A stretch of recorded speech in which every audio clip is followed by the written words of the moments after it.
Hello friends, एबीआर stock advisory के educational video में आपका स्वागत है। और आज हम बात करेंगे फाइनेंशियल प्लानिंग के बारे में। एक मिडिल क्लास फैमिली के लिए फाइनेंशियल प्लानिंग वर्ड बहुत ही डिफिकल्ट और कॉम्प्लिकेटेड लगता है, लेकिन आज हम जानेंगे कि ये कितना आसान है और हम बताएंगे कि इस easy step to make your financial plan.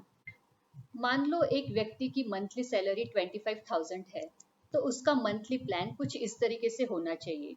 Total monthly salary का 50% आपकी ज़रूरतों पे खर्च होना चाहिए। मतलब 12,500 में आपकी सब ज़रूरी खर्चे जैसे रोटी, कपड़ा, मकान और मेडिकल ये सब होने चाहिए। नेक्स्ट 30% आप अपने शौक पे खर्च कर सकते हैं, जैसे घूमना फिरना, रेस्टोरेंट में खाना, शॉपिंग, ये सब 7,500 में मैनेज करना चाहिए।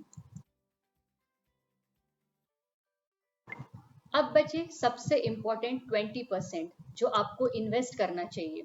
इन्वेस्टमेंट ऐसी जगह पे जहां आपका पैसा ग्रो करे और आपके पैसे की वैल्यू बढ़े। इसका मतलब जिसकी सैलरी 25,000 है, उसको मंथली 5,000 इन्वेस्ट करना ही चाहिए।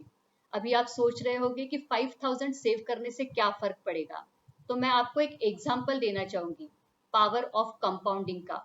अगर आप 5,000 सेव कर रहे हैं, तो साल में 60,000 इन्वेस्ट कर रहे हो और इस इन्वेस्टमेंट को आप हर साल 10% से बढ़ाएंगे, तो 25 साल बाद 5 करोड़ तक बढ़ सकती है। आपने सही सुना, 5 करोड़।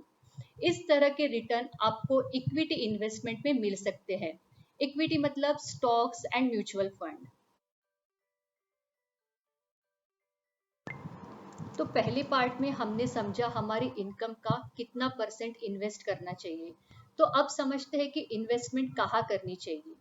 इन्वेस्टमेंट में सबसे ज्यादा रिटर्न स्टॉक और म्यूचुअल फंड में मिलते हैं, लेकिन हमें कितना अमाउंट इक्विटी में डालना चाहिए, ये जानने का एक सिंपल तरीका यह है कि आप अपनी एज को 100 से माइनस कीजिए। मान लो अगर आपकी एज 30 ईयर्स है, तो आपको 100 minus 30 is equal to 70% amount आपको स्टॉक या म्यूचुअल फंड में इन्वेस्ट करना चाहिए और बाकी अमाउंट गोल्ड, एफडी जैसे दूसरे ऑप्शन में इन्वेस्ट करना चाहिए। मतलब जैसे आपकी एज बढ़ेगी, वैसे आप इक्विटी में कम और एफडी में ज्यादा इन्वेस्ट करोगे। तो इन सिंपल स्टेप का यूज करके आप अपने फाइनेंशियल प्लान बना सकते हैं। अगर आपको इसके रिलेटेड कोई क्वेरी हो तो आप हमें कमेंट सेक्शन में हमसे पूछ सकते हैं। उम्मीद है कि आपको ये वीडियो पसंद आया होगा। Please like, follow and share एबीआर stock advisory page. Thank you.